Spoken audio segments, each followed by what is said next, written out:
and opinions expressed by callers, guests, and hosts do not necessarily reflect those of the Black Talk Radio Network and Black Talk Media Project. Black Talk Radio is new black media for the new millennium.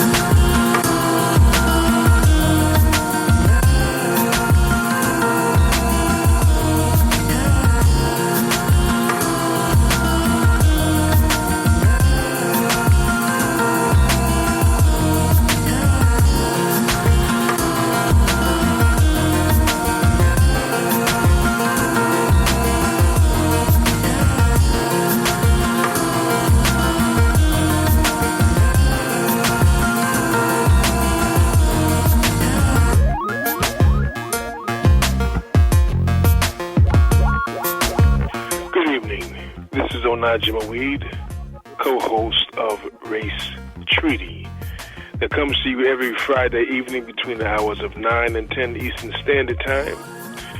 Race Treaty is a program that brings together human rights activists from around the world, looking at the question of liberation for people of African descent, and we particularly look at what is called the International Convention to Eliminate Discrimination, ICERD. Tonight's program is one that we're quite proud of for a number of reasons, and you'll see the reasons in the number of persons who will appear. We're on the court, not the court, the basketball court, but we're on the world court of life. And I say that to say because the person who you'll hear next, who I'll introduce first, his name happens to be his last name, Iverson. So when you think of Iverson, we always think of what Philadelphia 76ers and the young brother who did amazing things. Well, we're on the court of life where it really makes a difference. M. Thunterbantu Iverson is a veteran social movement and human rights activist who has participated in the civil rights, black student, black power, African liberation support, New Left, and human rights movements for the majority of his adult life prior to joining the faculty of the Indiana University Labor Studies Department. Thunterbantu worked in several occupations with a number of industries, including health and safety, organizer on the international staff of the Service Employees International Union, SEIU, stagehand, and decorated with International Association for Theater and Stage Employees. I didn't know that. And guess what? A coal miner with the United Mine Workers of America, as well as auto worker within United Auto Workers, steel worker with United Steel Workers of America, furniture worker, shipyard worker, butcher, cook, elementary and middle school teacher. I mean, what hasn't this brother done? As well as college adjunct professor. Thunterbantu earned his doctorate from the Department of Political Science at Clark Atlanta University in 2007. His dissertation, Serving in the Shadows, African American Women, Healthcare Workers in Gary, Indiana, from 1980 to 2000, is an intersectional examination of workplace and union conditions and resistance strategies of black women in the Northwest Indiana. Professor Iverson retired as a senior lecturer from Indiana University in 2014. He currently resides in Denver, Colorado, and works with Black Lives Matter 5280. Building Intersection Frameworks for Human Rights is one of his books. On patriarchy, black feminism, and radical voice is another. So we are so happy to have Dr. Iverson on the show tonight, not only as a guest. He's not a guest. He, in fact, is a co-host of Race Treaty. This is his maiden voyage, and he's coming in with a bang. He has a few guests that he will be bringing on from time to time. So at this point, I will be here in support, but everyone please give a good Race Treaty Black Talk Radio. Welcome to our dear brother, Dr. Fantabantu Iverson. Dr. Bantu Iverson, that is. Welcome, brother. Thank you, Onachi. Can you hear me? I can. Okay. Good evening, sisters and brothers, and thank you, Onachi, for that very unexpected and kind introduction. My name is Tony Bantu Iverson, and this evening I will be joining with several other activists in a conversation on Black people's struggles for economic, social, and cultural rights in the United States. We are very fortunate this evening to have with us Sister Marion Kramer. Marion, are you on? Marion appears to be not yet on. Terrence, are you on, right? Yes. I'm sorry. This is Scotty, the audio engineer. Greetings, everyone. If you're on the board, already called in, just hit star on your keypad to mute and unmute yourselves. But I will go ahead and unmute everyone.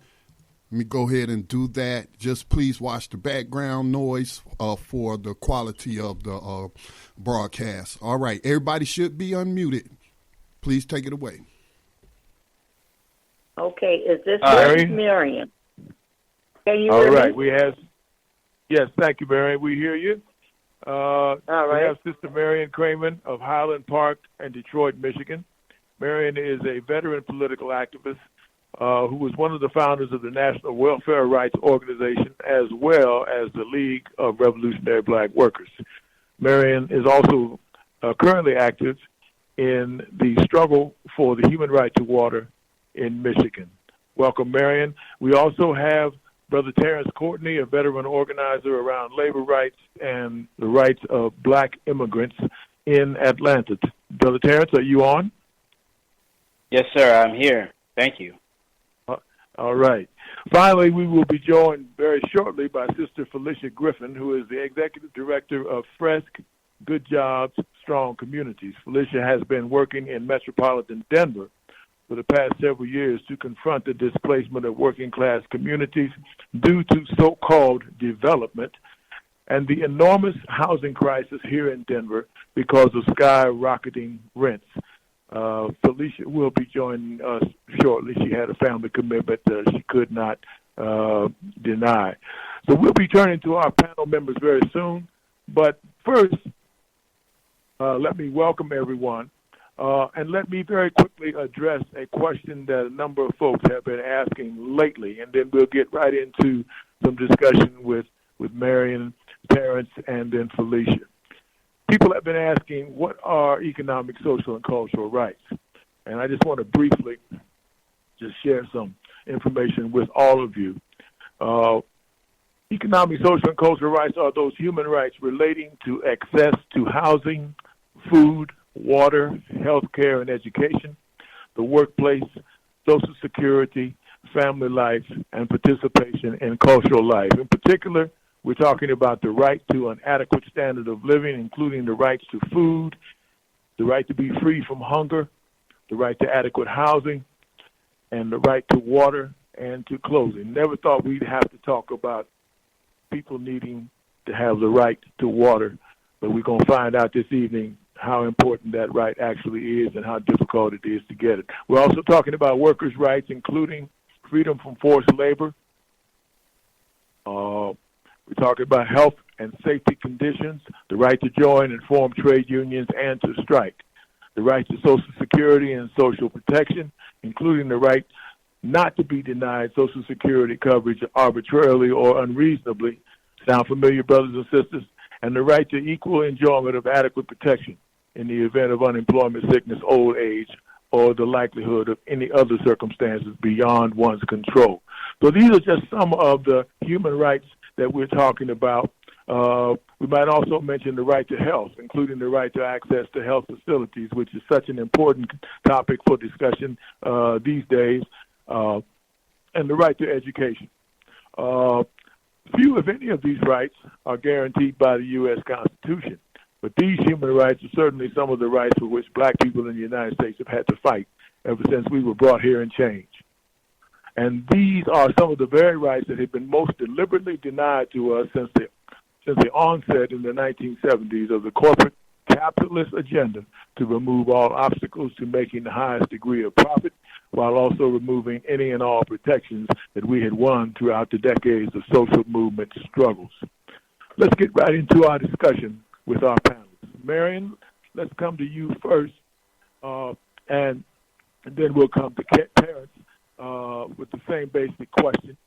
Marion, please tell us a little bit about the conditions and times in which you and other activists decided to form the earliest efforts around welfare rights. What connections did you see between the Black freedom struggle and welfare rights? Okay, let me correct something in the history that you gave in the beginning. I was around when welfare rights, the National Welfare Rights Organization began. And like always, I wasn't too much, I would never attend things on the internet, on the national scene, because I always loved to stay in the trenches. So I was around, when we formed it, but and stayed around it until they had to close the doors on us.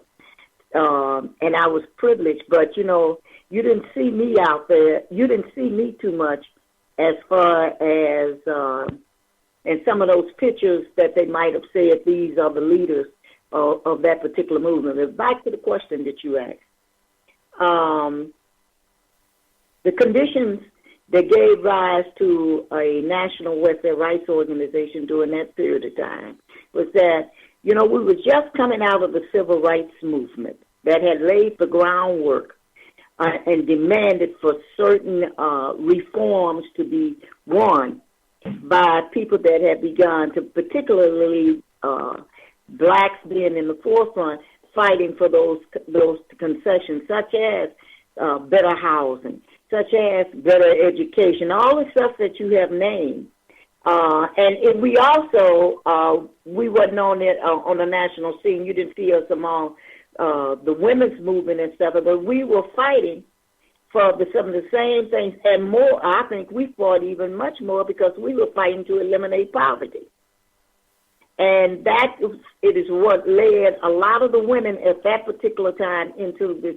Some of them, I was a civil rights worker in Louisiana, in Jonesboro, Louisiana, also where the Deacons for Self-Defense were formed at that time, the Chili Willies and all the rest of them that was there.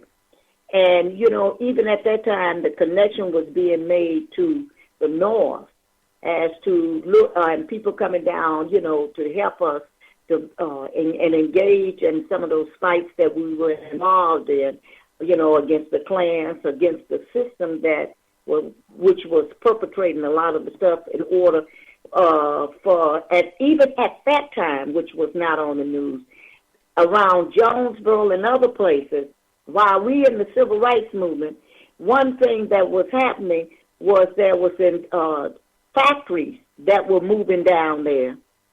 And what happened at that time, and when Clinton, not Clinton, oh Lord, I get all those kind of people mixed up. When the president at the time started calling all those meetings. This was in the 60s. Calling those meetings with the leaders that they recognized as the leaders of the civil rights movement and all that type of stuff. These factories were being built, and it wasn't profitable at that time to those capitalists that existed at that time to have separate bathrooms, colored white males, colored colored white female restrooms and all that stuff. That was not serving their base because it was more money that they had to have. So segregation at that particular time within the factory that was being built down there, it was a thing to industrialize the South. And when we started fighting, that was right along their lines, so quite a bit of money was pushed into the civil rights movement. After the civil rights movement, and I know I moved up north to Detroit because we had been offered some people had wanted us to help organize around housing and against urban renewal that was taking place at the time. I began to see that some of the same stuff that we faced in the South, and look here, I know what fascism was looking like in the South, but some of the same things we were facing down there, it was up here, but hidden in the sense. And but what was along all those lines, when you talk about the economic situation, workers were fighting to get in those factories even up here. Factories were developing in the South, and certain things they were using to be able to try to, on the one hand, unite the workers, but at the same time disunite them and still keep them fighting along, black versus white type of situation. But up here in Detroit and what have you, in Detroit, Highland Park, all the industrial areas up here, the fight was to be able to try to get in these factories, and for the blacks in particular, to be treated as human beings also up here, just like we were fighting in the South for blacks to be treated as human beings and have some of the same rights and what have you. But, I learned a lot from participating in those struggles, because here were people, and I'll be through, here were some folks I had met in the community where I was organizing that had come up here from different parts of the South. And they were so happy to be able to get these jobs because they gave them the opportunity to buy a home as well as a car. They would have pictures of their cars, pictures of their homes, sending them back home to the South where people could see how they were beginning to progress. But they did not know that once they bought those homes and their families were,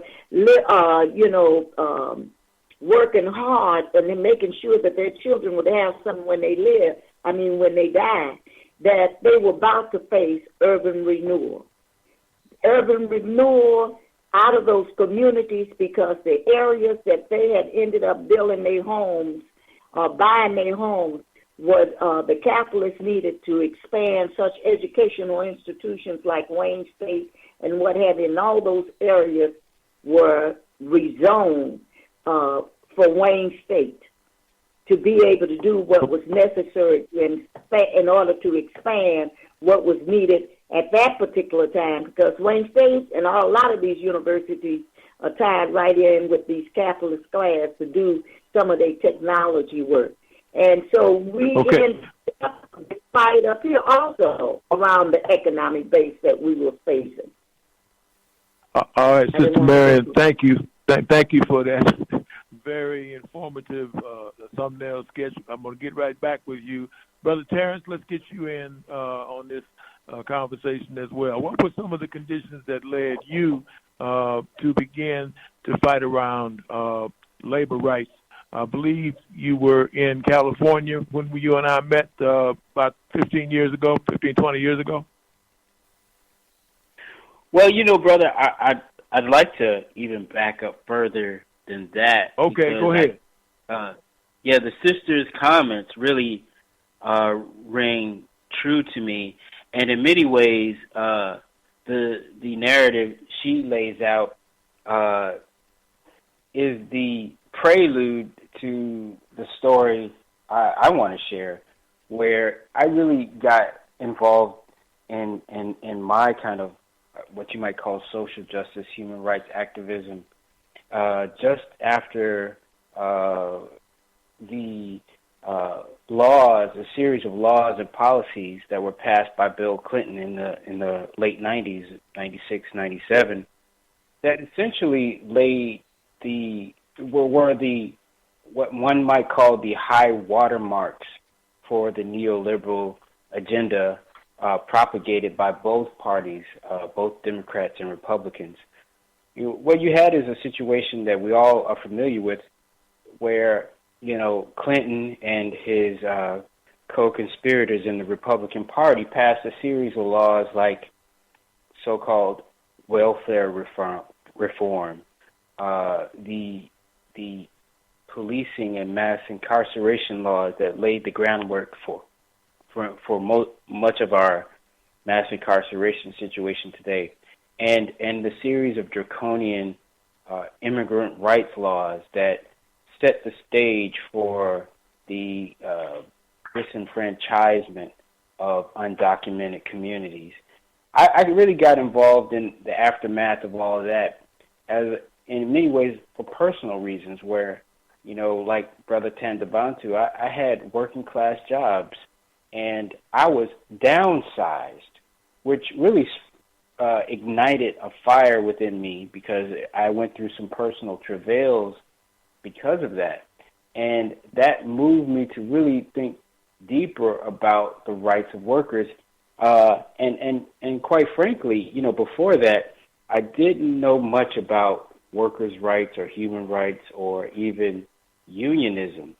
But I did understand when injustice was taking place, and one might call that intuition that I had, and that drove me to pursue how I might get involved and organize with other folks who were concerned about these issues, and that brought me in contact with Service Employees International Union, like Brother Tandabantu, and it's there where I encountered people who were really, for the first time, concentrating on the aspect of human rights that we're talking about today, that is the economic, social, and cultural rights. And that put me in a position to encounter people and to become an organizer, where in Los Angeles and in Atlanta, I worked with working class Black and Latino communities to fight for their right to economic justice in the spheres of healthcare and the public sector. And from that, I really learned the juxtaposition between the Black freedom struggle and human rights. Because what I saw was that as a result of these laws, in many ways, Black workers, so to speak, were on the front lines and facing some of the hardest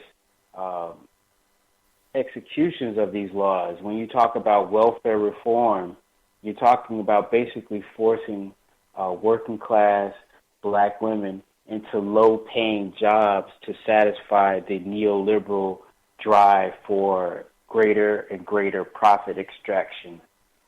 When you talk about mass incarceration laws, what you're essentially talking about is a systematic repression of Black communities in order to maintain a capitalist neoliberal regime, right? In other words, I argue that mass incarceration isn't necessarily about profit in private prisons, because the majority, 90% of most prisons, are government run. I argue that mass incarceration is actually a tool to control and contain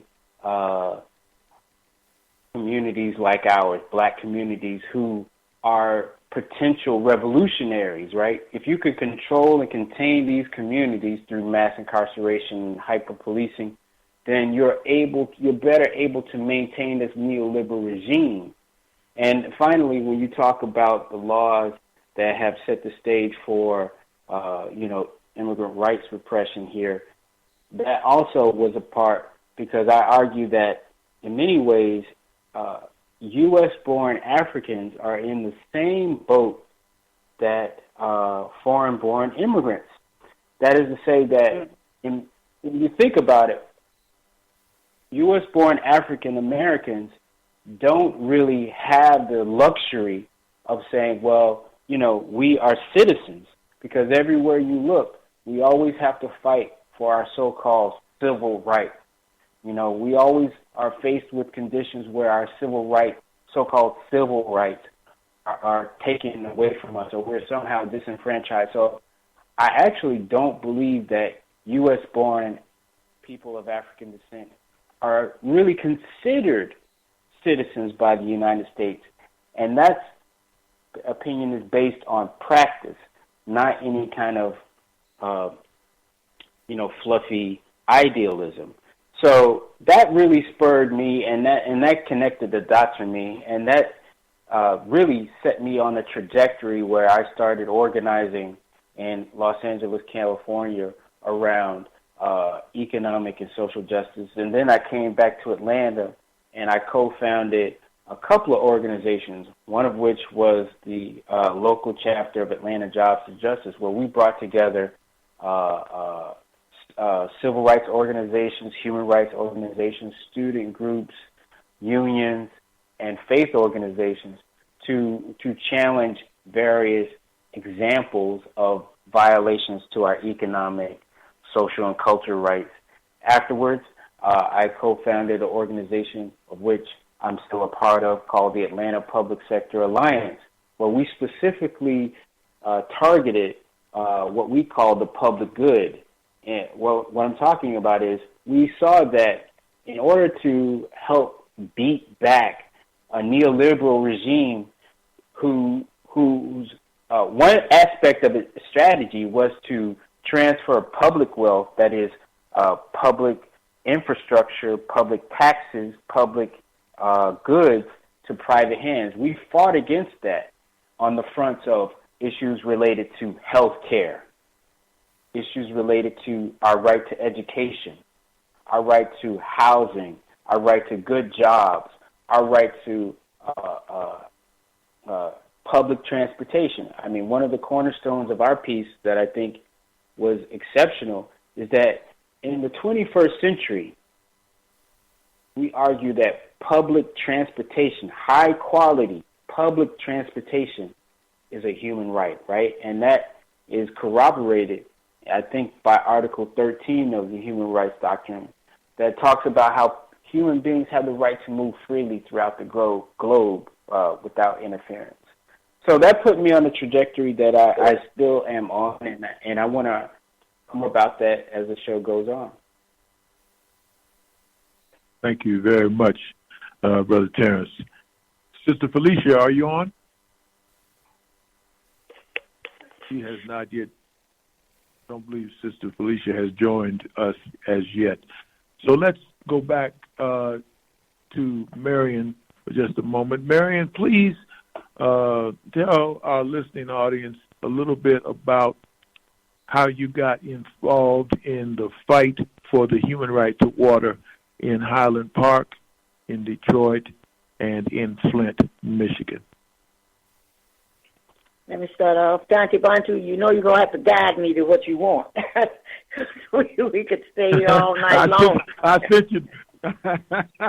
Well, just tell us a little bit about what it was that got you involved in the fight for, of all things, the human right to water in Highland Park. Well, you know, dealing with welfare rights, people come, we're the Union for Poor People, and back in the late 90s, 1990s and stuff, some people were coming into our welfare rights office saying they were having problems with shut-off with utilities. And one day I looked at the person I work with a lot, and that's Maureen Taylor. I said, Maureen, let me teach you something on this. I said, I bet you that at each time a person come in this office with these problems that they have, it's more than just the problem that they named when they came in. They food stamps. It's probably a lot of more things, given the situation that people are forced to live in the United States below the poverty line. And I said, let's start checking that. And true enough, I said, I bet it's some water problems too. They were coming in dealing with one problem and still had a lot of other problems, and one of them was water. And this was in the late 90s, we started pulling this out of people. And it was getting cold. It was one of the coldest years. And we came together and I said, look, we discussed, she and I was discussing, maybe we need to start organizing against the water department of Detroit. And we did. We wanted certain things answered. They wouldn't answer us. So we went to Mary Ann Mahaffey, who was on city council, who called a task force meeting of the water department, the other various agencies and organizations, even the governor's office, and said, I want to form this task force because there's a problem that has come to us from welfare rights, that people are having problems with their water. And not only with their water, I need some report from the water department as to how many people are you shutting off, given the coldness, the cold weather out here at this particular time. And we had to have several meetings to dig that out of these suckers. And I still call them suckers. Several meetings. Even the people that's supposed to be governing them, they didn't even respect them enough to give them the information that went in. So we kept messing with them until they finally came out and said that there was over 7,000 or some people in the city of Detroit that were facing shut-off or have been shut off. Now, the people that's on the water board didn't even know that. And why were they shutting them off? Because they would tell a person that if when you go in and you have a high water bill, you got to pay a third of that water bill. So if you got a water bill that's $1,000, you got to pay a third of that in order to get the water back on. And you're only receiving welfare. And like the brother prior to me saying that I was there with that welfare reform and fighting against Clinton and what he did, talking about he was going to change welfare as we knew it. And he did change it. He changed it because he didn't, and I'm getting right to it now. They did not, all this stuff was going on at the same time. They were cutting back on the safety net. And one of the things, if you test anywhere in the United States, people, as far as that water situation, a lot of times tend to be quiet and won't say too much. My water is shut off. Well, why is your water shut off?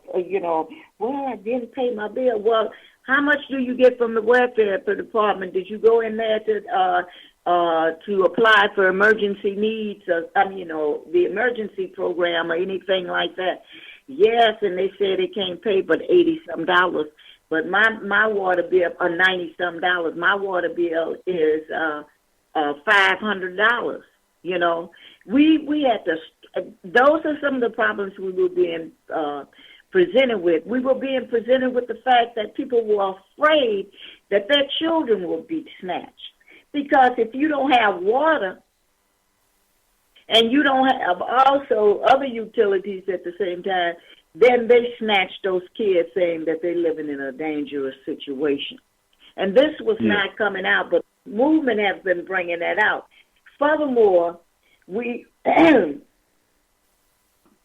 this went on for quite a while. We fought in Detroit and tried to get stuff changed and what have you. And after we won a few little reforms from the water department there, we decided that we were going to, with the three organizations that were working together, that we were going to get somebody in here that could write up a water affordability plan.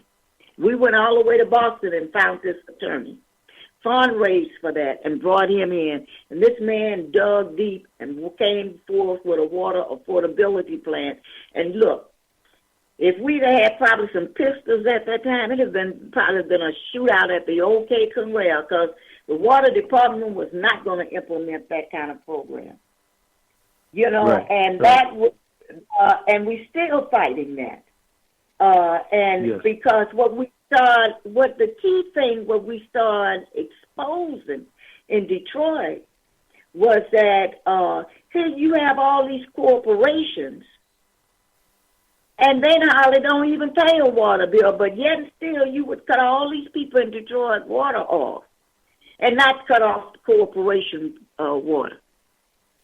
If they paid their bill, you would have no economic problem down there. But they rather go to the people who they didn't give a damn about, and freeze them, take their children, and have them running around here like, you're out of your mind, how I'm going to get my children back? And so we were facing all that type of stuff, and we are facing it. I don't care if the mayor was black, white, red, or green. Kwame was in there. And Kwame also was saying, no, Kwame Kilpatrick. Yes. He refused to stay on that water department and stop them. In the wintertime, no water should be shut off.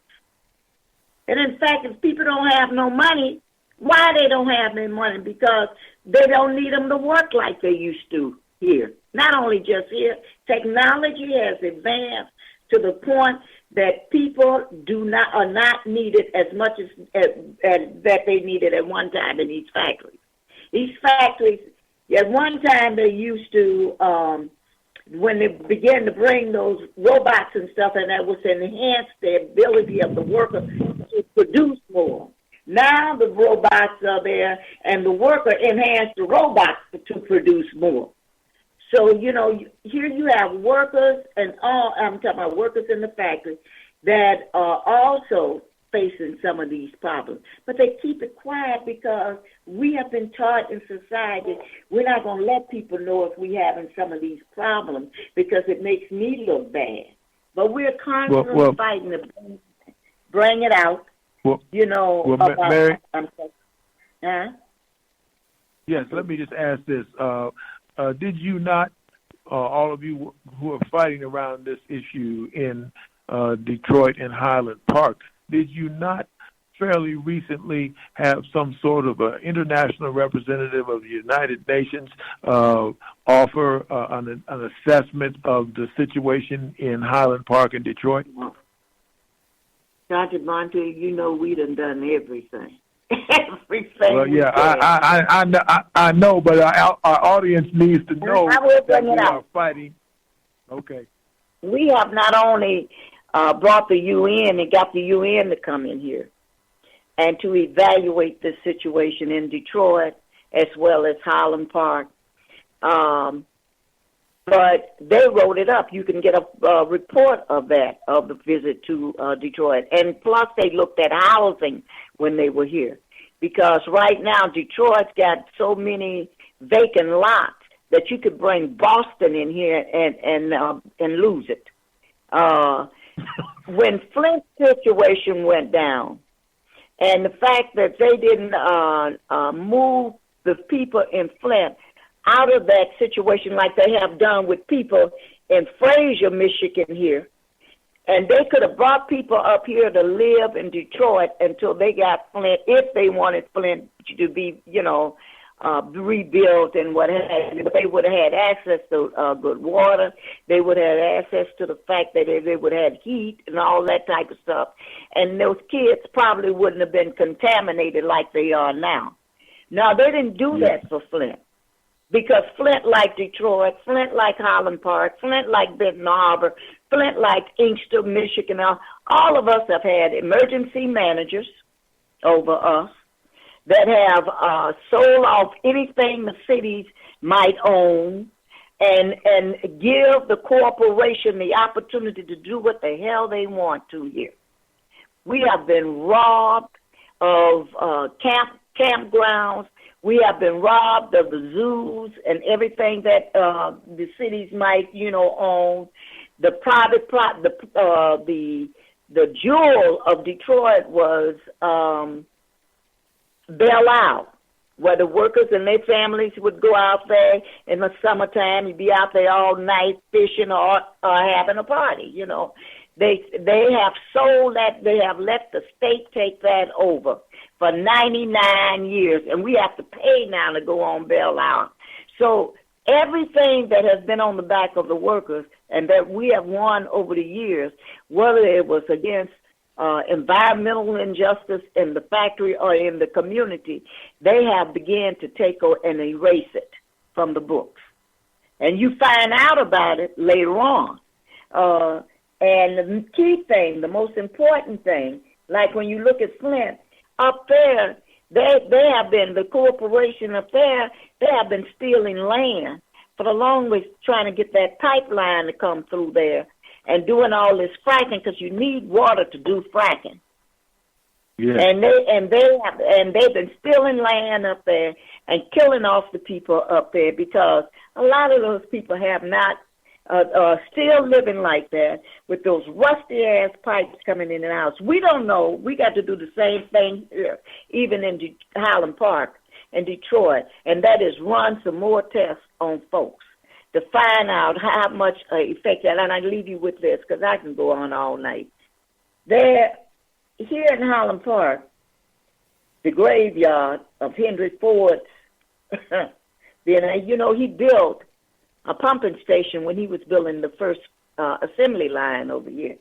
And that pumping station, that water, the purpose of that was not to be able to have to go through Detroit because we live in the middle of Detroit.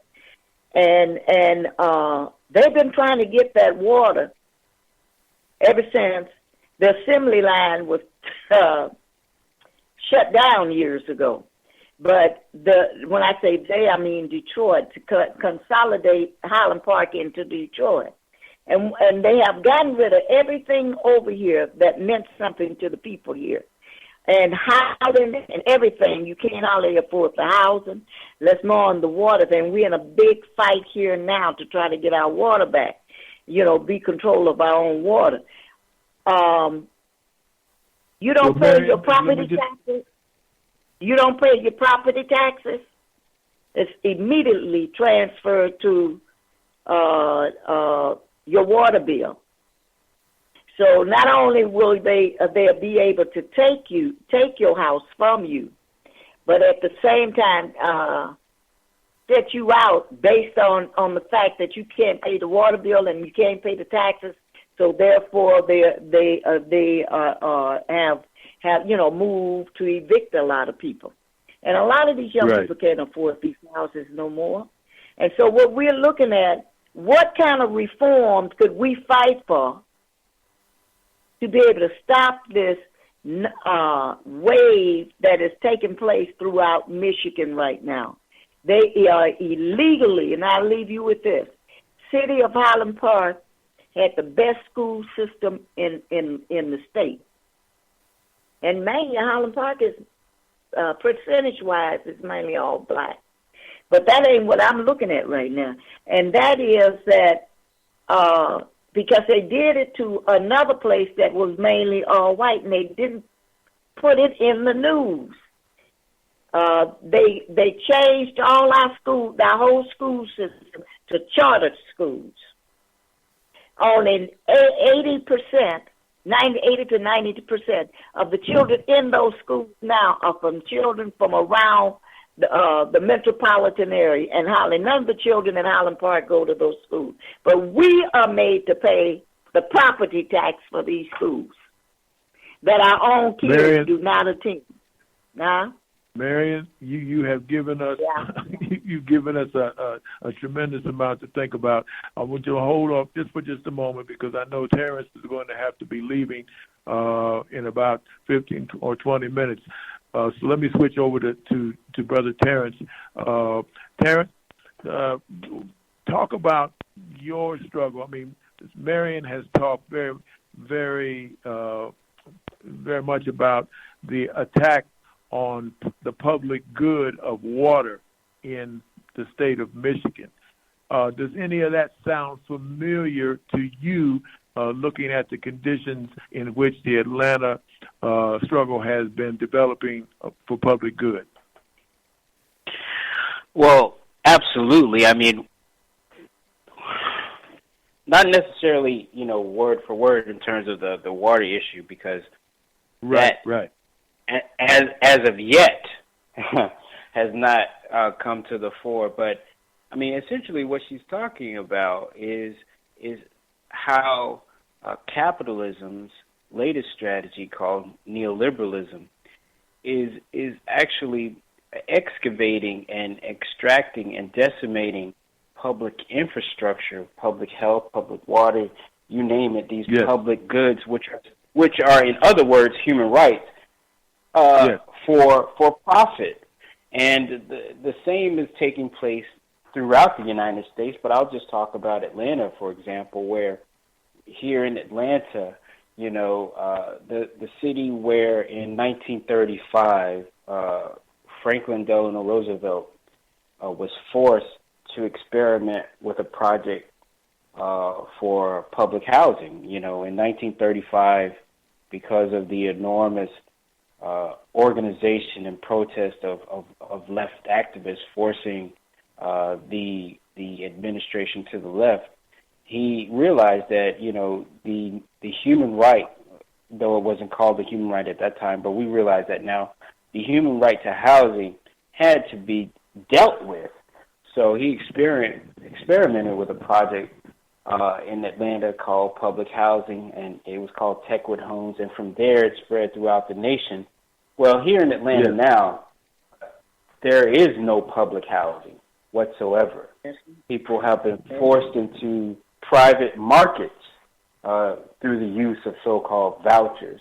Here in Atlanta, the key hospital that was 100 years old that served the poor, called Grady Memorial Hospital, which was a public hospital paid by tax dollars, has been privatized by Citigroup and other forces.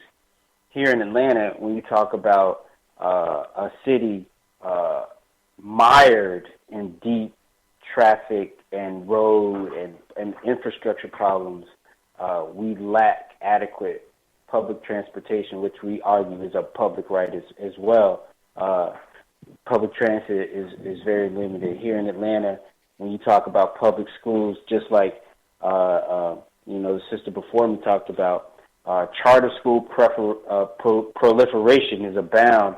In fact, organizers here in the state had to beat back a statewide referendum that was on the ballot, which, if passed, would have given the governor monarch-like powers to destroy public schools he deemed failing and charterize and basically privatize.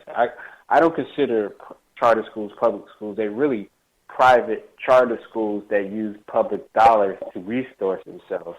Fortunately, that was beaten back, but as we know, conservative and liberal forces don't rest easy, so they're going to come back. But those are some of the human rights challenges we face in the public sector, and resistance is taking place on every front. But, as the sister alluded to, it's very difficult for resistance forces due to the fact that we lack money, we lack time in many ways. Many of our communities are in a trap of neoliberalism, capitalism, where they have to work long hours for low wages. And so that actually extracts time from our movement. So the struggle continues, but I think the great thing about this conversation is that what we're trying to do and what we're succeeding in doing, I think, from my listening, is that we're helping folks understand that human rights is not just this idealistic set of principles reserved for New York and Geneva and so forth. Each day, there are people all around the country fighting for human rights. They may not use that terminology, but in essence, they're fighting for people's human right to health care, housing, education, a decent life, and opportunity to be fully human. And that struggle is very real.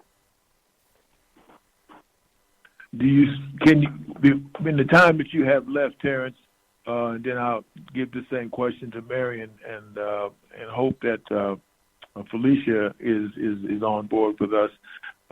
Say a word, if you will, Terrence, about what you think is one of the most important things that activists, particularly black activists, can do in this present moment to further build social movement around with an explicit understanding of human rights.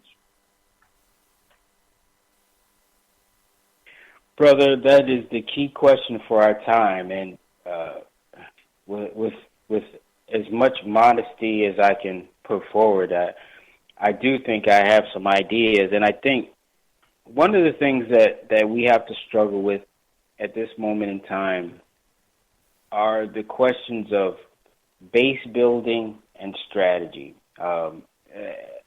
the Trump era, and even just preceding it, we saw a great deal of mobilizations around any number of issues. But what I want to suggest at this moment in time is mobilizing, as Kwame Ture would say, is not the same as organizing. Having 10,000 people march for issue X is okay, but we have to understand that what organizations intent on realizing human rights to its full extent, or even going further toward a radical revolutionary of ideas, principles, and practices, what we have to start to do is really look back and understand that, successful fundamental transformations in histories always occurred because oppressed people were able to build significant bases and they were well organized. And I think that's what we have to do today. We have to actually start to think for a moment about what are the strategic goals and objectives we have, and not just, conduct rallies, marches, and even sometimes civil disobedience. I think we have to start to think more carefully about our goals and objectives and struggle with our colleagues and our comrades who have not yet reached the point where they're starting to think very carefully about this problem. If we aren't able to get past this postmodern era that fetishizes expression and mobilization, I think it's going to be a harder struggle for us. I think we have to realize that, media coverage, though helpful, isn't the key to really having some kind of transformational thing happen. We have to get back to basics, like the sister said, in some ways operate local, but the great thing about human rights is that it is not limiting in the sense that we can operate locally and at the same time understand that our struggles are international. And that's the great thing about human rights, because when you talk about human rights, what you're talking about are not rights rendered by a nation or a state or some local municipality. We're talking about those rights which we're entitled to based on simply nothing more than our humanity, rights which we do not have to earn. Right. Rights which are ours because we're human beings, and I'm excited about the potential for that more and more. Well, brother, thank you so much for the work that you're doing. Please continue, and if you have to jump off, we would really love to have you in another program to continue this conversation with our people about, building the struggle for human rights. Marion, please take away and just talk a little bit about what you think is important for our people to understand that the fight for human rights in this moment. Well, even going back to when we got the UN to finally come in here, these young ladies were tremendous, and they not only listened, but they really concluded that thing like in like any struggle, you got to constantly write your summations in order to go to the next level. But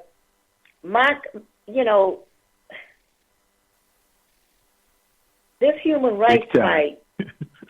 The human rights fight has always, within welfare rights, when Dottie Stevens first brought it to us about it, we've been fighting around human rights for a long time.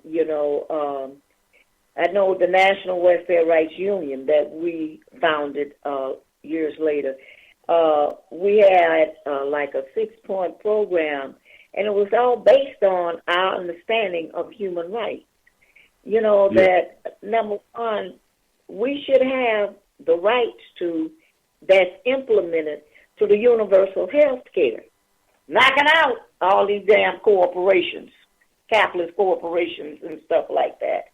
No one should be making a profit off of our misery.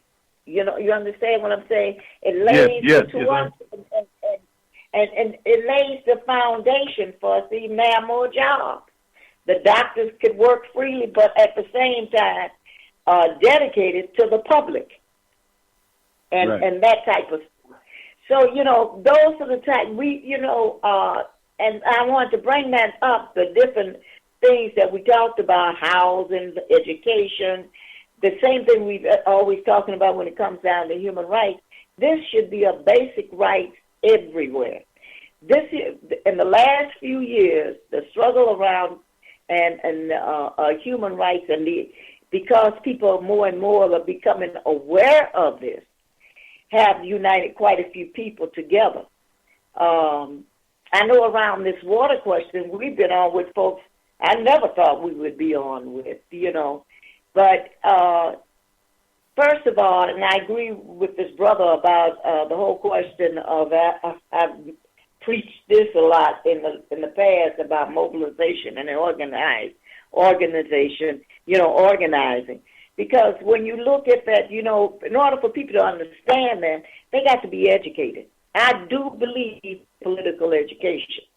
I'm not talking about getting elected and stuff. Today's date, what we're finding out here, we're beginning to see today's fascism and what it's all about. And it's based on this economic situation that these suckers are protected and trying to get our water and don't need us no more to work for them. So, you know, we set up one day and had a panel on racism, and people, it was packed. They were amazed at some of the things that they have been feeling about, that other folks were feeling about the same thing, because of the way that we've seen laws being taken away that's supposed to protect our rights. We have seen a whole, all this stuff this fool at the helm in D.C. is doing now with the corporation that has taken over the country and stuff like that, and the violation of our human rights, and even teaching black folks. I think for teaching them when they don't take a stand against this whole thing that this fool is doing in D.C. around immigration. And trying to send somebody back to some country, their country and stuff, that their butts could be next on your human rights is violated. As long as you let him get away with those type of things, you will be next, and what have you. But people don't comment to that. By then, you got to not only got to experience some of this stuff, but at the same time they got to be taught. Because they have to understand how to dot the line and understand that, God damn it, you a leader out here, so also. This is what is happening economically. This is why what has been happening economically. This is why they are changing the laws now, and why is this happening now? You know, and I'm saying this is what we're pushing for a lot here, and that is we got to educate the next generation. Not only just the next, this is our duties as elderly brothers and sisters to do this. They have to understand what they are facing. None of us has ever faced this before in our lives. So the pews are open, and I hope we have more discussions like this in order for us all to get some more and more clarity on how we take the next step, and still just as you say, mobilizing, but organizing and sticking and staying. And then I can, when I do go to join my husband,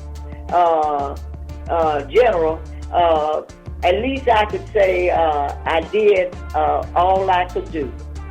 And that is so that's me tonight, Tanti Bunchu, and I'm enjoying this conversation. All right. I hope we have. And furthermore, I'm going to have to cut off soon. All right. Well, we thank you. And when you have to cut off, we understand. But thank you so much. And then I think you're leading us right into Felicia. Felicia, are you on? I'm sorry. We need to take our station identification break. If you will take us to the break, please. We'll have to go for station identification apparently at this point, and then we'll come back.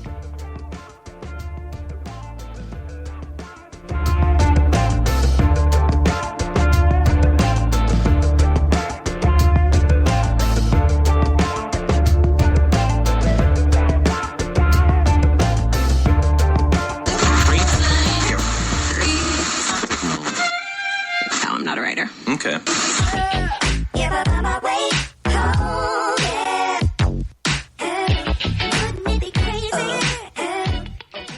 Black Talk Radio since 2008, providing new black media for the masses.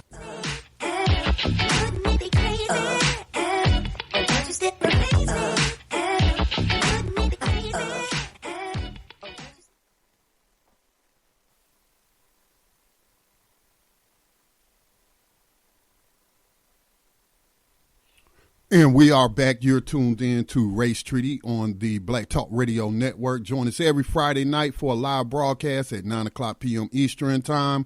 For any of the past programs, just check the archives of Race Treaty on the platform. You will find a lot of great content in the archives. Guys. Thank you, Scotty. Brother Onaji, are you still on? Yes, I am. Can you hear me? Yes, brother. I think that you can take us on in. We need to, wrap this up because I don't think Sister Felicia is going to be able to get on.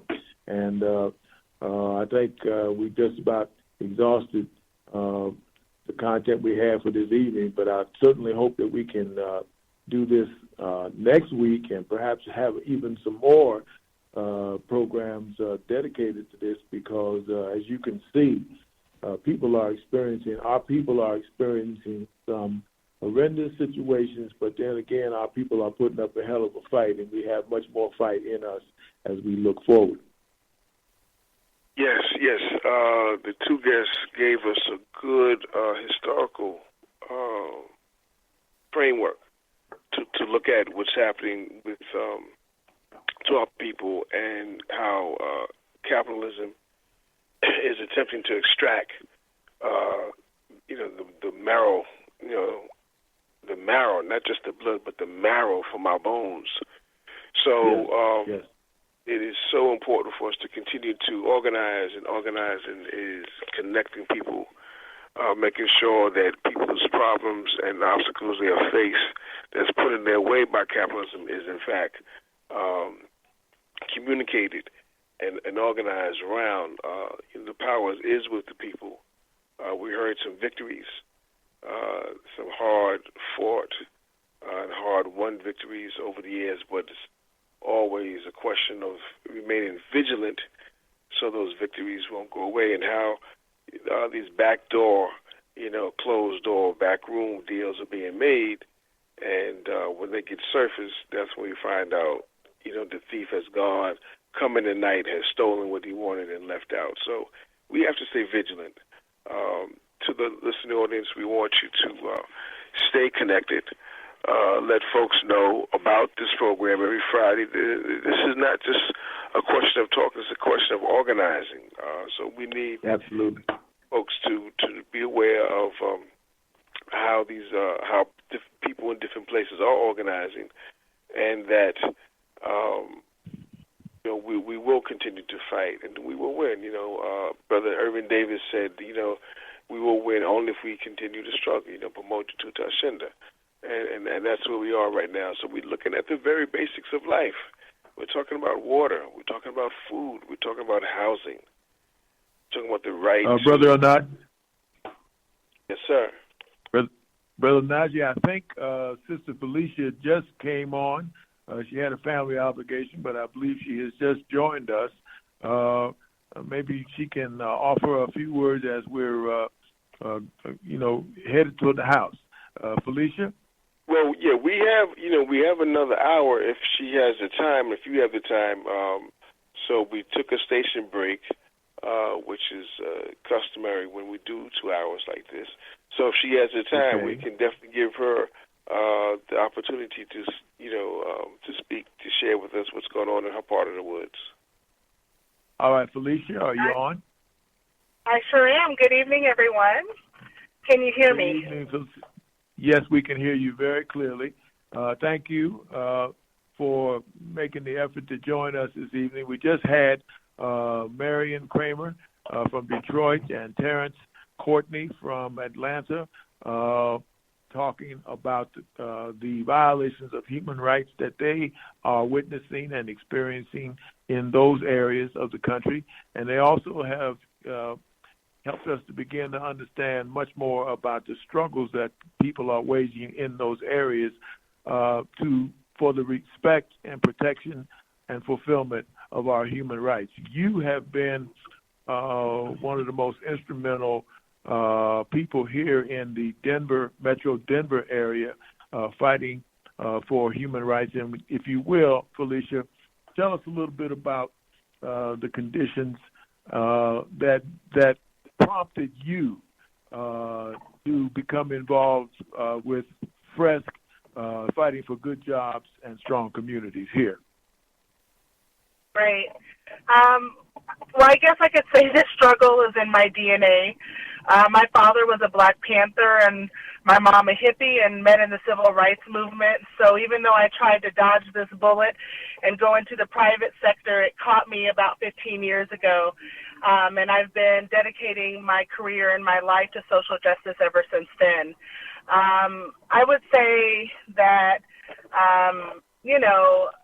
I became the executive director of FRESC, Good Jobs, Strong Communities, about 4 years ago. And, in my heart and soul, I wanted to really figure out how to have positive impacts, especially for job creation, for my own community and other communities, but specifically for the African American community.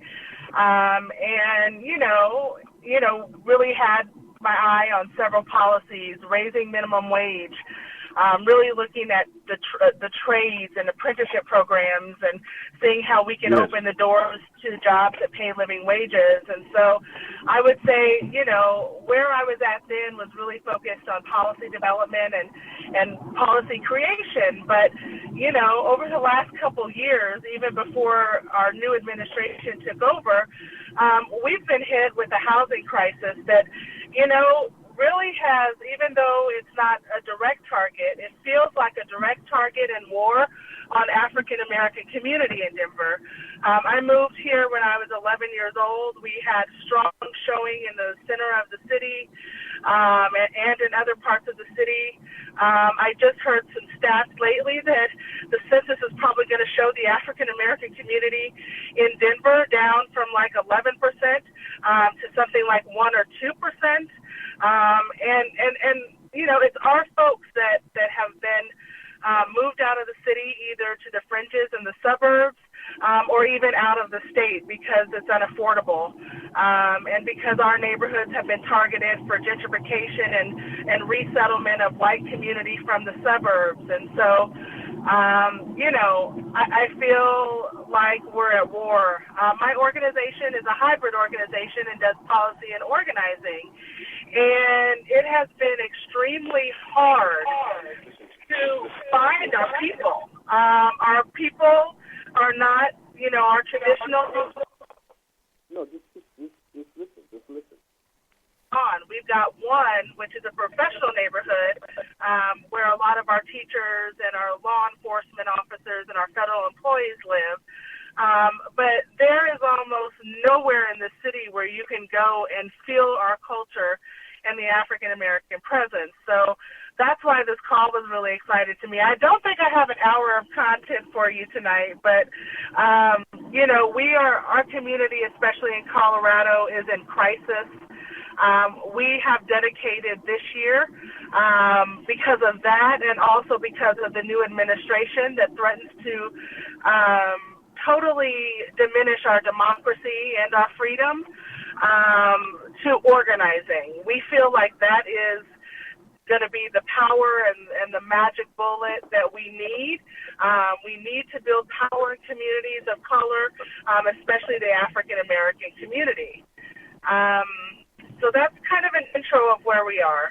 I would like to share something with you, Felicia. This is Scotty. I'm the audio engineer and station manager. You mentioned something about fighting for a living wage. I'm very familiar with the Fight for 15 movement. Of course, we know that was a campaign issue in 2016 of a federal minimum wage. But I just want to make people aware, while it's on my mind, of how some of the cities that do raise their minimum wage to $15 an hour is impacting those who don't live in those areas. Now, my daughter works for a national company called Children's Place. Children's Place cut her hours, or all the employees' hours, not giving them 40 hours anymore, cutting them to 35. The reason given is so that they could, because of their stores on the West Coast being forced to pay $15 an hour to those employees. So that's how this one corporation, I can only speak on that one corporation, but that appears to be a strategy on how they are I guess, combating that wage hike. And my daughter was very upset by that. So I just wanted to share that so that be on people's radar, that's what corporations are doing. They're cutting the hours of their employees in states so that they can compensate for the higher minimum wage in other states. Thank you. And of course, Brother Scotty, thank you for that contribution, because what you're pointing to is something that we know about very well, right, Felicia? We see people being divided and conquered over and over and over and over again. And so now, because we have so many people fighting for a living wage, this strategy has been brought back out to try to figure out ways in which people can be divided with this logic which says, well, we can't do for you because we have to do for all these folks over here. Felicia, can you say a little bit about the Fight for 15 here in Metro Denver? Yes. So I'm not sure if everyone on the call knows, but we run and win a minimum wage campaign, not for 15, but for 12. We barely won it by 5%. This past November, and it's 12 by 2020, and will impact about 400,000 people across the state, and about 75,000 African Americans. And so, even though it's a pretty modest win, some of the same things that you were saying were the same things that our opposition was saying, but all of the research that we did and that we pulled did not show that raising the wages to these amounts was going to hurt business. Matter of fact, we know that the more money in the hands of low-income folks, the more money that goes into our economy. And so actually, raising the wage in Colorado, our projections show a $1 billion boost to the economy. And so, we as the community really have to, begin talking with our friends and our family and really begin telling the truth, right? A lot of this is by design. It's designed to keep us trapped and where we are and dependent on the systems and making sure that the folks get richer. I would say one of the most things I've been excited about this year, besides organizing, is we have done some research with an organization, and if you get a chance across the country, it's called Little Sis, and it's in New York. And they have a public database where they are collecting lots of information on corporations and kind of the dirt that they do.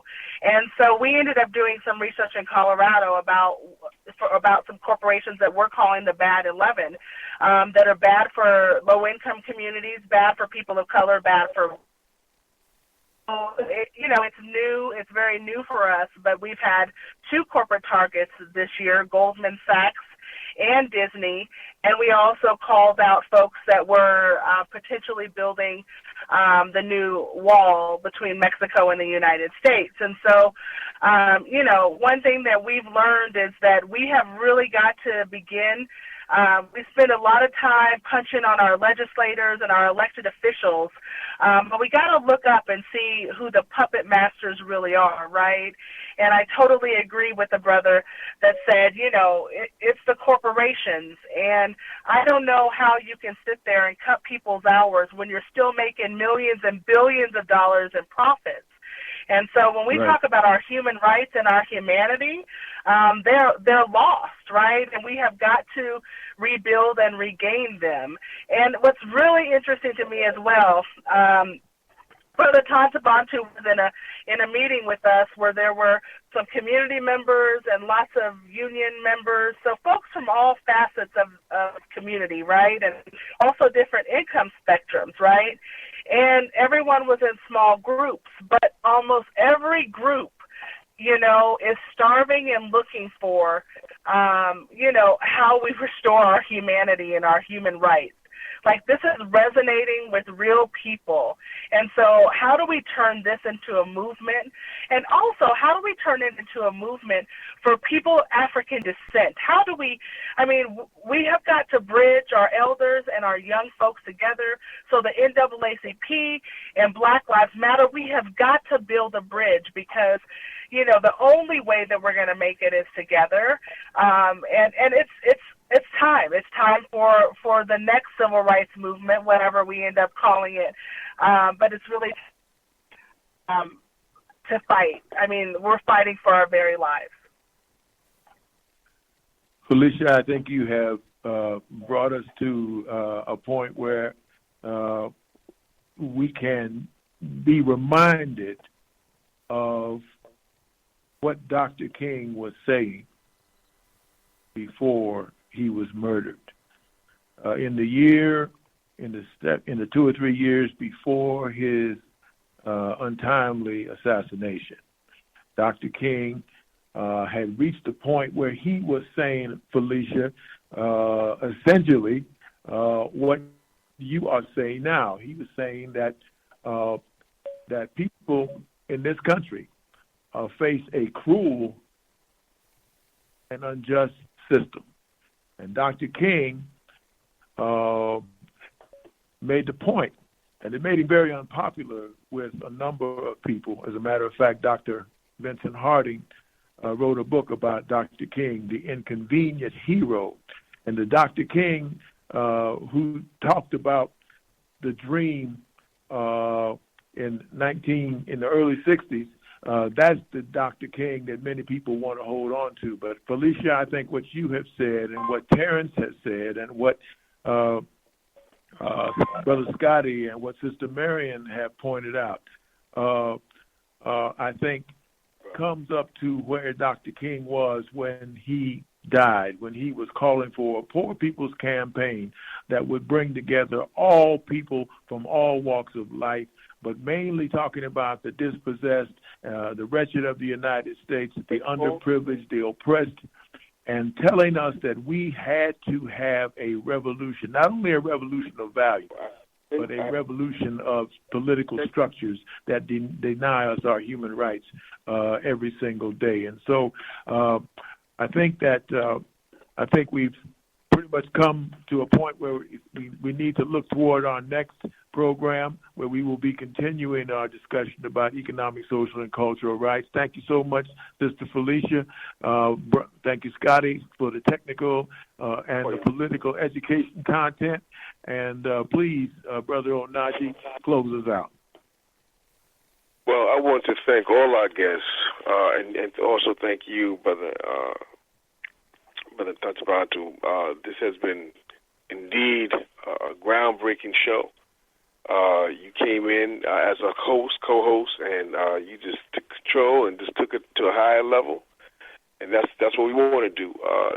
For our listening audience, please be aware that we are now organizing co-hosts from each region of the country. We are looking at the International Decade for People of African Descent 2015 to 2024. And in this time, we're looking at the themes of recognition, of justice, and of development. And in that recognition is to be recognized as a people living in a colonial status, domestic colonialism. We're fighting for our rights, our collective rights. In international law, that's called national minority, people who have been on the land prior to the establishment of a particular government, a particular nation-state structure. We were here before that, and in fact, many years ago, centuries, in fact. So we are fighting for our right to self-determination and fighting for our right for development. But we see that we have some obstacles to overcome in this continuous battle for our liberation struggle. And we're going to continue to fight. Why? Because we're going to continue to organize for our children, for our progeny that is coming after us, and for the little ones who are here now. So we will continue to add co-hosts in different regions. Now we have a representative from the Denver region, Colorado, Midwest, and we'll continue to build that. And because of our experience, we have been in different places around the country, so we not only represent that particular geographical location that we may be living in right now, but also all of the struggles we've been involved with from the different places that we've lived. So when we put all that together, we'll have continuous information, and this is Black Talk Radio Network, here to serve our people in a way to guarantee our human rights, to fight for these human rights. So I want to thank you, Brother Dr. Baju, for you coming on, joining us as a co-host, the people that you brought on, and certainly we will ask them to come back on from time to time to give us updates in their struggle and see how this connected. It's really connecting all these struggles. I met Brother Dr. Baju in Washington, D.C. about a year ago when we attended a conference on human rights cities, which is a movement which is underway of another way of organizing the people, whereby on a local level we're saying to the city councils, to whatever the local legislation is, bring in those international covenants, the way that Chicago brought in Covenant on the Child, bring in those international covenants the way that is happening in Eugene, Oregon. Bring in those human rights covenants wherever you are, and that's where you're organizing. And it's not just the question of putting pen to paper, but it's actually talking to people, organizing people around what these rights are and how they must be demanded. Frederick Douglass said it, right, it may be a moral struggle, it may be a physical struggle, but it must be a struggle, because where there is no struggle, there is no progress. So we know that we will continue to do that.